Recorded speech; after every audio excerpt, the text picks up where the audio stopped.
Confiaron en la justicia, y la justicia no estuvo. Melania tenía 11 años. Jugaba con sus amigos, soñaba con diseñar ropa y aún creía que todos los adultos decían la verdad. Ese lunes salió a buscar arena con su baldecito y nunca volvió. A menos de 200 metros de su casa, algo terrible ya estaba esperándola, pero lo más desgarrador no fue la distancia, fue quien estaba allí. Porque no fue un desconocido, fue alguien que ya había sido condenado por tocarla, que nunca debió haber salido de prisión, que volvió al barrio sin que nadie avisara y que esa tarde hizo lo que había prometido no volver a hacer. Esta no es una historia de descuido, es una historia de alertas ignoradas, de decisiones impunes y de una niña que pudo haberse salvado. ¿Qué pasa cuando el peligro no viene de un extraño, sino de alguien que conoces, en quien confías y dejas entrar a tu casa sin miedo? La historia de Melania empieza así, con confianza, con silencios y con decisiones que cuando ya no hubo vuelta atrás, dejaron al descubierto que nada fue casual. Melania Montserrat Rivero Dávalos. Monse, para los suyos, tenía 11 años y vivía en Fulgencio Yegros, Cazapá, Paraguay. Su historia empezó como cualquier día común y terminó dejando una herida abierta que todavía duele. Vivía con su mamá y sus hermanos, en una familia humilde y muy unida, marcada por el abandono del padre. No había lujos ni tecnología, pero sí juegos, risas y sueños grandes. A Monse le encantaba crear ropa para sus muñecas y soñaba con ser diseñadora. Iba a la escuela, al conservatorio de música, y el abuelo hacía lo imposible por acompañarlos todos los días. Ese lunes, después de almorzar, salió a jugar como siempre. Su mamá se fue a trabajar y los abuelos quedaron a cargo. En un momento, Melania tomó su baldecito para ir a buscar arena. Era algo habitual, como haría cualquier chico. Pero esa vez, Melania no volvió a aparecer. Sin señal para comunicarse, la alarma llegó tarde. Cuando su mamá regresó, la niña no estaba. La buscaron, preguntaron y denunciaron. Desde el inicio, la familia señaló a una persona que había recuperado la libertad recientemente. No era una sospecha al azar. Horas después, ya entrada la noche, fue localizada en un terreno baldío a pocos metros de su casa, y la escena era contundente por sí sola. Al día siguiente, con más luz, aparecieron restos que podían resultar relevantes para la investigación. Sin embargo, la primera intervención forense desató indignación. Se dijo que no hacía falta profundizar, que el caso estaba claro, que no presentaba mayor complejidad. Y fue allí cuando se afirmó que no había indicios de una agresión de carácter sexual, pese a la forma en que fue encontrada. La reacción fue inmediata. La familia y el pueblo estallaron de indignación. La presión creció tanto que tomaron una decisión extrema: retirarlo del velorio y trasladarlo de urgencia a Asunción. Pero ya era tarde. Había sido preparado, aseado y vestido. Muchas posibles pruebas ya no estaban como al inicio, y esa duda todavía pesa. Y el nuevo informe forense cambió todo. Se determinó que Melania había sido sometida por la fuerza, que existieron signos de coerción, desplazamiento involuntario, lesiones visibles y claras señales de intento de defensa. También aparecieron indicios compatibles con un daño previo. Nada coincidía con el primer diagnóstico, ese que había descartado profundizar. El intento de presentar una escena distinta a lo ocurrido quedó expuesto y el cuadro se volvió mucho más grave. Desde el comienzo, la madre señaló a una persona concreta, a Marcelo Jiménez Duarte, su tío, un hombre con antecedentes graves, que había salido de prisión hacía pocos meses tras haber sido condenado por conductas inapropiadas contra ella cuando era aún más pequeña. Vivía cerca, demasiado cerca, compartían caminos, rutinas y silencios. El miedo de Griselda no era intuición, era memoria. Había sido condenado, pero un juez decidió dejarlo en el mismo entorno. Le otorgaron libertad condicional, apoyándose en informes favorables y en la idea de una reinserción que nunca fue supervisada de manera efectiva. La prohibición de acercamiento quedó solo en los documentos. En los expedientes parecía suficiente y en la realidad no lo fue. Cuando todo salió a la luz, llegaron las excusas. Que no se podía prever, que nadie alertó, que ahora sí se iba a actuar. Pero ya era tarde, y eso es lo que más duele. No fue mala suerte ni un hecho aislado, fueron decisiones equivocadas, y las consecuencias las terminó pagando una. Mientras tanto, la familia del acusado intentó sostener una coartada con supuestos registros audiovisuales, pero el hartazgo social ya era total. el 23 de julio se ordenó su detención preventiva en Villarrica y se realizó un procedimiento de inspección en su vivienda. Allí se incautaron prendas de vestir, calzado, colillas, encendedores, teléfonos y envoltorios de caramelos que coincidían con los encontrados junto a Melania, reforzando la idea de que alguien había permanecido en ese lugar, aguardando. Luego de eso se solicitó un examen médico, una decisión tardía que alimentó las críticas sobre el manejo inicial de la causa. Ese mismo día, el hombre fue imputado por un delito grave contra la vida con agravantes y negó los hechos. La franja horaria del suceso se fue acotando y la hipótesis principal sostenía que la niña había sido interceptada, trasladada a una zona abierta y sometida mediante una acción planificada. También tomó fuerza la posibilidad de que hubiera un segundo implicado. Testigos afirmaron haber visto a una persona retirarse apresuradamente del lugar, y con el avance de la investigación, los investigadores consideraron que Melania ya no se encontraba con signos vitales alrededor de las 3 de la tarde. En ese contexto, volvió a aparecer el nombre de Juan Jiménez Duarte, el hermano menor del acusado, cuyas declaraciones públicas comenzaron a generar más dudas que certezas. Juan no era un desconocido para Melania, tenía un vínculo cercano con la familia y ese mismo día había almorzado en su casa.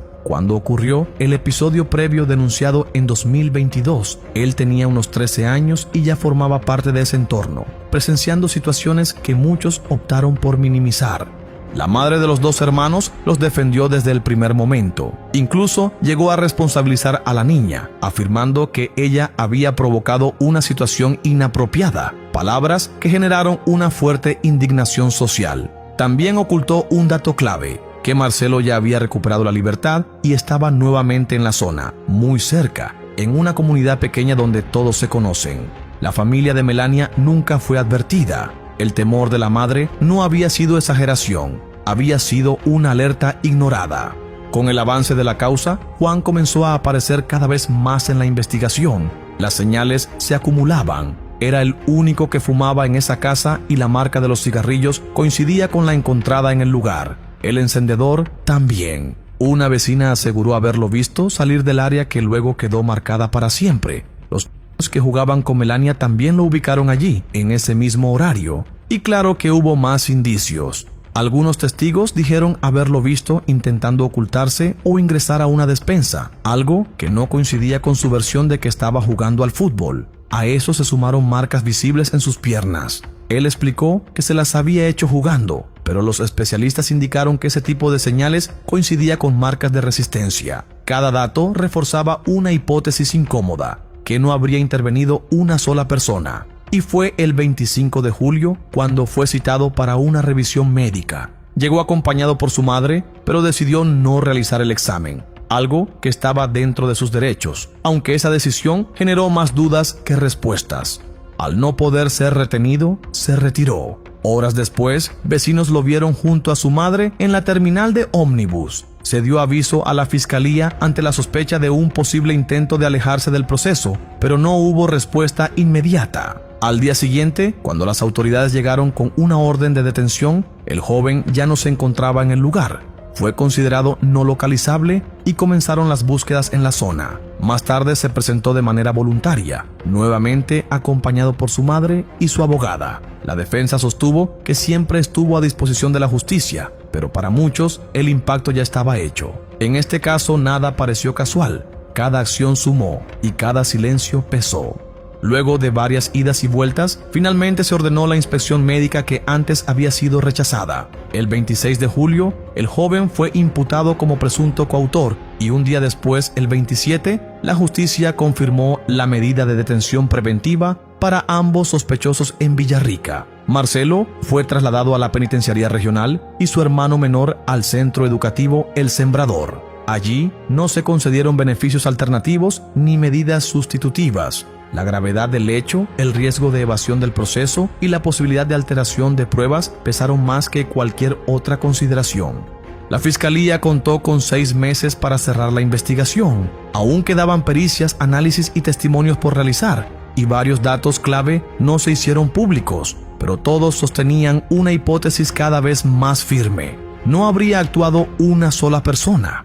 Para entender por qué este caso conmocionó tanto, es necesario volver a ese lunes 21 de julio y reconstruir las horas que nadie pudo explicar. Resulta que cerca de las 12:40 después del almuerzo, la madre de Melania se fue a trabajar. Minutos después, Juan, el joven que había comido con la familia, también se retiró. Dijo que iba a trabajar con su hermano. Entre la 1 y las 2 de la tarde, Melania jugaba con otros chicos en el camino vecinal. En un momento, se alejó con su baldecito para buscar más arena y ya no volvió a ser vista. Los dijeron haber visto al adolescente en la zona en ese mismo horario. A las 14:15, una vecina lo vio alejarse rápidamente de la parcela que horas más tarde quedaría marcada para siempre. Llamó por teléfono para avisar y quien atendió fue él. Dio una explicación breve. Dijo que iba a la casa de un amigo. Esa versión se desmoronó poco después, porque el amigo y su familia confirmaron que nunca llegó. Más tarde, a las 14:31, un hombre que trabajaba en esa misma parcela llegó al lugar y permaneció allí cerca de 1 hora. Al retirarse, vio el balde de Melania. No escuchó ruidos extraños, no vio movimientos inusuales, no notó absolutamente nada fuera de lo común. Ese dato es clave y estremecedor, porque lo que ocurrió habría sucedido antes de su llegada, antes de las 2:30 de la tarde. Con eso, el horario que se repitió durante días se vino abajo. Ya no encajaba la versión de que todo había ocurrido más tarde. El margen real se estrechaba peligrosamente entre la 1 y las 2. A las 16:42, Marcelo apareció en un taller mecánico. Había sido enviado por su jefe para revisar un tractor, y eso quedó confirmado tanto por cámaras como por su empleador.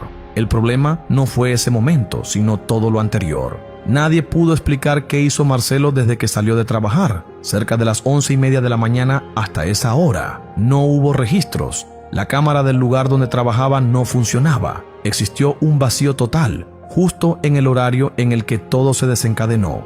Por otro lado, el adolescente fue modificando su versión una y otra vez. Primero dijo que iba a trabajar, después aseguró que estaba jugando al fútbol y más tarde sostuvo que había ido a la casa de un amigo. Ninguna de esas explicaciones pudo comprobarse. En una zona sin cámaras, con señal casi inexistente y pocos registros, esas contradicciones pesaron el doble y comenzaron a encender todas las alertas. Con el avance de la investigación, los detectives empezaron a sostener que nada había sido casual. Hablaron de una posible planificación, de un móvil personal y de un rol clave que no podía pasarse por alto. La hipótesis que tomó fuerza fue que Juan pudo haber sido utilizado como señuelo, ya que Melania confiaba en él, lo conocía, lo veía como alguien cercano, alguien que podía entrar a su casa sin despertar sospechas, pero no ocurría lo mismo con su hermano mayor. Desde el lugar donde apareció el balde hasta el punto final, todo indicó que Melania fue llevada mediante engaño o bajo presión.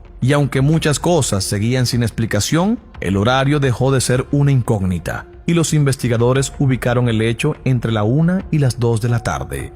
Mientras estas piezas empezaban a encajar, la causa siguió avanzando. La policía anunció una reconstrucción de los hechos con testigos clave, y la fiscalía profundizó pericias biológicas y análisis informáticos sobre los teléfonos incautados. Incluso se realizaron procedimientos vinculados al entorno en busca de datos sobre sus últimos movimientos. Cada medida confirmaba que el caso estaba lejos de cerrarse y que la hipótesis de más de un implicado seguía firme. Recién entonces se anunció que en agosto el jurado de enjuiciamiento de magistrados evaluaría investigar al juez Osmar Báez y al fiscal Carlos Ramírez, cuestionados por las decisiones tomadas al inicio.